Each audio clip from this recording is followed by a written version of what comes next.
Bebaskan dirimu dari keharusan untuk selalu bilang iya dan belajar untuk bilang tidak.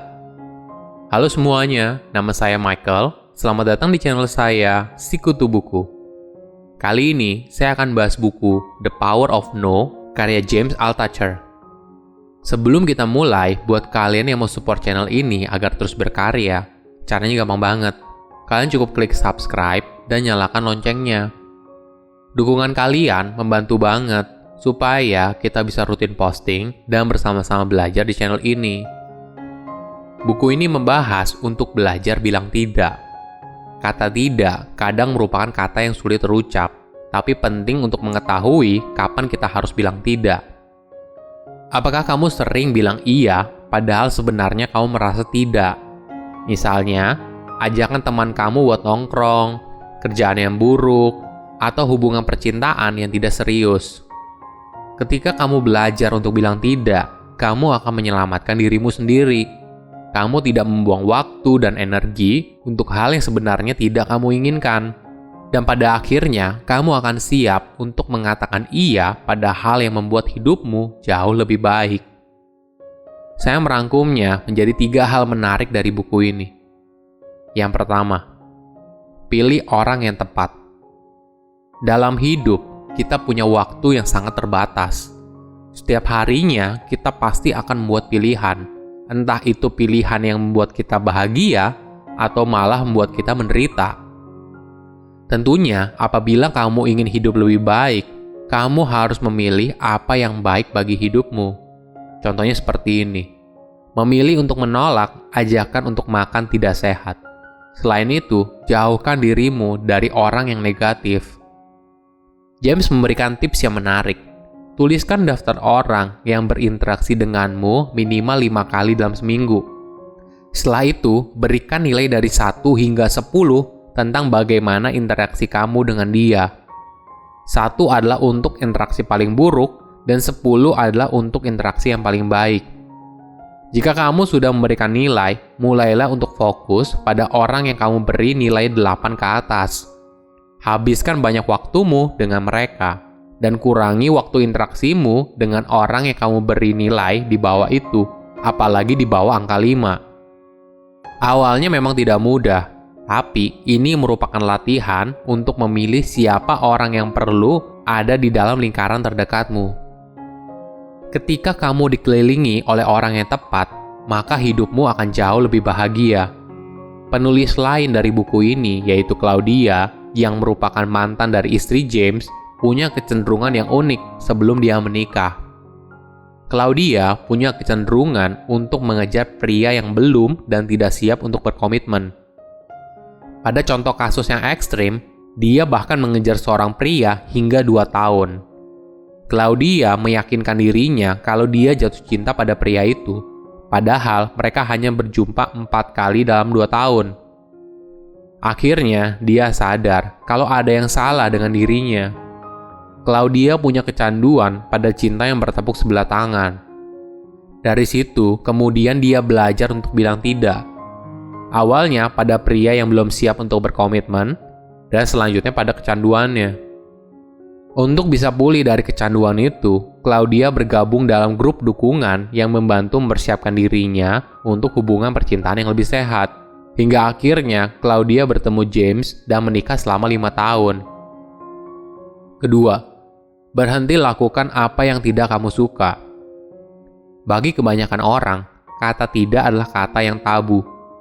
Karena tidak enak hati dan berusaha untuk menjaga hubungan, kita cenderung bilang iya, padahal dalam hati sebenarnya tidak. Hal ini dapat berbahaya, dan bukan hanya merugikan dirimu sendiri, tapi juga merugikan orang lain. Jika kamu berkata iya, padahal sebenarnya tidak, pasti dalam hati kamu pelan-pelan terbentuk kekecewaan dan kemarahan kepada orang yang minta tolong. Orang itu sebenarnya nggak salah apa-apa. Contohnya gini, kamu minta ditemenin pergi nonton bioskop sama teman kamu karena dia habis putus dan butuh refreshing. Tapi sebenarnya kamu ada pekerjaan yang urgent dan harus selesai. Cuma karena dia teman baik kamu dan kamu gak enak hati, akhirnya kamu mengiyakan ajakan itu. Tapi sepanjang nonton, kamu bukannya senang, kamu malah kesel.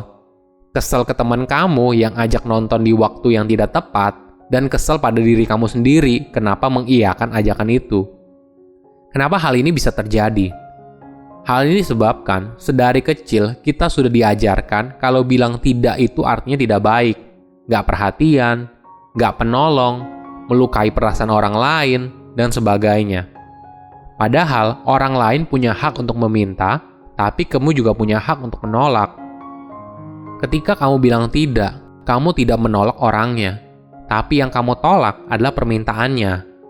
Kamu tidak masalah dengan orangnya, tapi dengan permintaannya. Ketika kamu tidak berani menolak permintaan seseorang, di sisi lain artinya kamu tidak percaya kalau dia bisa menerima penolakan kamu. Saat kamu dan lingkaran terdekatmu bisa secara positif bilang tidak, maka hubungan kalian akan jauh lebih bahagia karena ada kejujuran dari masing-masing pihak. Penting diingat, kamu tidak perlu untuk hidup sesuai ekspektasi orang lain. Kamu adalah pribadi yang unik dan kamu berhak untuk menulis jalan ceritamu sendiri tanpa harus melakukan hal yang tidak kamu suka. Jika kamu nyaman jadi karyawan, ya silahkan. Tidak perlu mengiyakan ajakan orang lain untuk jadi pengusaha. Sebaliknya, kalau kamu memilih jadi pengusaha dan berhenti dari tempat kerjamu sekarang, ya silahkan. Tidak perlu mengiyakan kata orang lain yang menakutimu soal masa depan menjadi pengusaha. James menceritakan pengalamannya. Suatu hari, dia memutuskan untuk bilang tidak pada orang yang tidak bagus untuk dirinya dan juga pada hal yang tidak ingin dia lakukan. James mulai bilang tidak pada meeting yang tidak penting, orang yang tidak baik untuk dirinya, makanan yang tidak sehat, dan sebagainya. Setelah 6 bulan, hidupnya berubah. Dia bertemu Claudia yang akhirnya menjadi istrinya. James fokus pada ide yang dia suka dan menghasilkan uang. Dan menariknya, dia hanya butuh barang yang lebih sedikit, dan barang tersebut memberikan dia kebahagiaan. Bagi James, hidup seperti itu adalah sebuah kebebasan. Ketika dia bebas untuk menentukan pilihan dalam bilang iya atau tidak. Ketiga, katakan tidak pada hal yang berlebihan. Punya rumah lebih besar, punya mobil lebih mahal, punya jam tangan baru, sepertinya hidup kita ini tidak ada habisnya. Sepanjang sejarah manusia, kita selalu hidup dalam kekurangan. Maka itu, nenek moyang kita hidup nomaden. Tapi ketika zaman semakin maju, manusia cenderung mengejar sesuatu yang berlebihan. Bagaimana kalau kita mulai berkata tidak pada hal yang berlebihan? Apa yang terjadi dalam hidup kita? Ternyata, ketika kita berkata tidak, maka kita akan menyadari kalau hidup yang kita miliki sekarang sudah berlebihan. Satu hal yang bisa kamu lakukan adalah menghitung berkah yang kamu miliki sekarang, atau kata lainnya adalah bersyukur. Rasa syukur di sini artinya adalah rasa syukur atas hidup yang biasa-biasa saja. Seperti misalnya kamu bisa bangun pagi, menghirup udara segar, masih punya tempat tinggal, dan sebagainya. Hal ini berarti kita melihat dunia bukan seperti gelas yang diisi setengah airnya, tapi kita bersyukur masih ada air dan masih ada gelas, sehingga kita tidak kehausan. Selain bersyukur, tips lain adalah mengganti keributan duniawi dengan keheningan. Cobalah untuk menyadari semua keributan duniawi, mulai dari berita online, gosip artis, atau hal lain yang buat pikiranmu campur aduk. Dalam keheningan, kamu akan bisa hadir 100% dan tidak terjerat dalam lingkaran cemas dan gelisah. Belajar bilang tidak akan membantu kamu dan orang lain untuk menemukan kebahagiaan. Jujur dengan apa yang kamu rasakan akan membuatmu bebas dalam menentukan pilihan. Silahkan komen di kolom komentar pelajaran apa yang kalian dapat ketika baca buku ini. Selain itu, komen juga mau buku apa lagi yang saya review di video berikutnya. Saya undur diri, jangan lupa subscribe channel YouTube Sikutu Buku. Bye-bye.